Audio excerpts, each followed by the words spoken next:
The Confederate statue in Jessamine County was erected and dedicated on June 15th, 1896. Our Confederate monument is actually a Union soldier that was recast because our community was so poor we couldn't raise the money sufficient to buy an actual Confederate statue. So the brass buckle was changed from a Union buckle to a Confederate States of America buckle.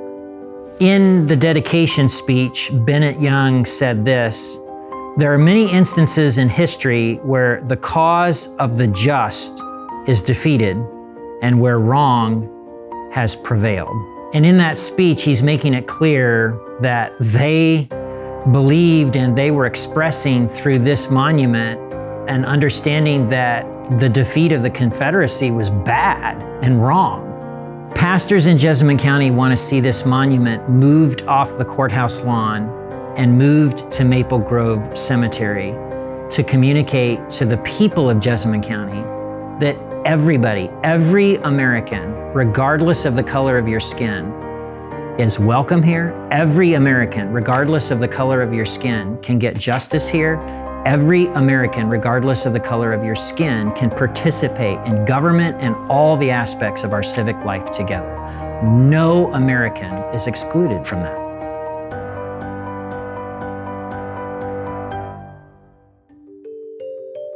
For the past couple of years, we've been meeting trying to understand one another. I think there's a large separation between Black and white communities of faith. I mean, I think some of that historically has been intentional.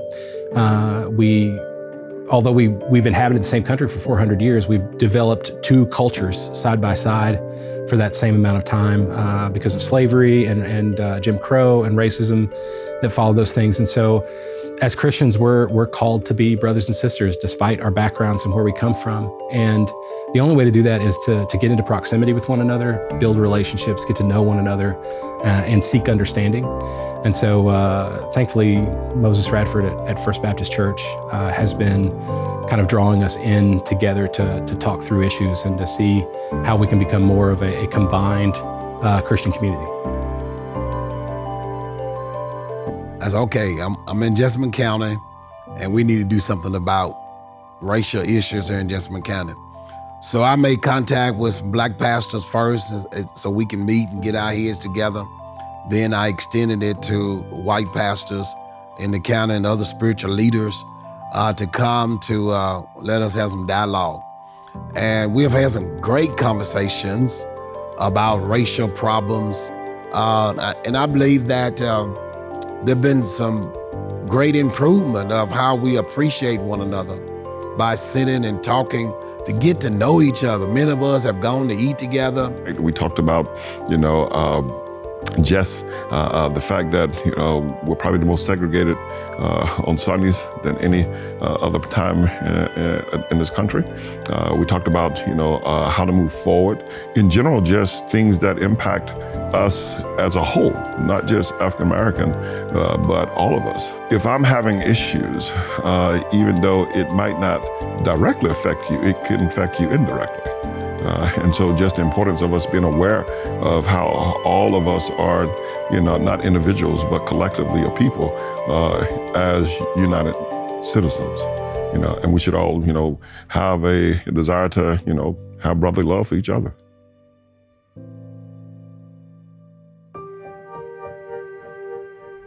Well, it's not just now. It's been a thorn in my flesh all my life. My father was born in 1900.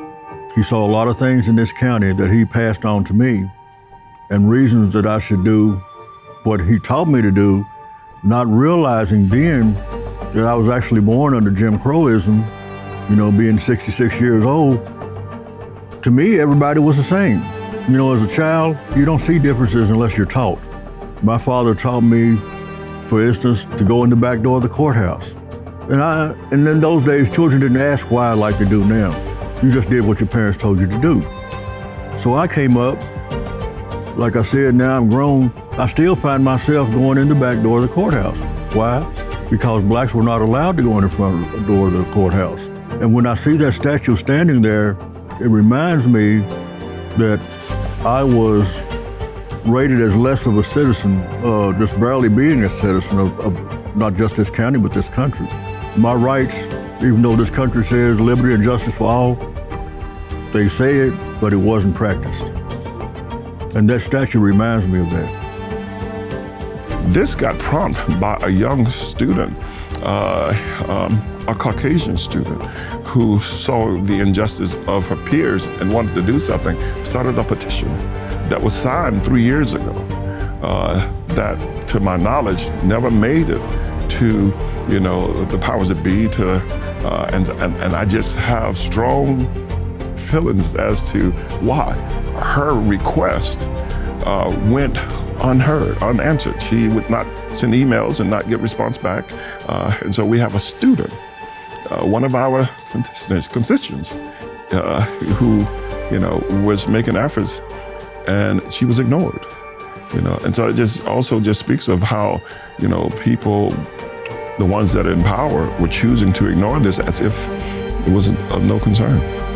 Near the top of the courthouse, we got the statue of Lady Justice with a pearl scales, which depicts equality, that everybody's case will be equally weighed in the balances, and justice will be for all.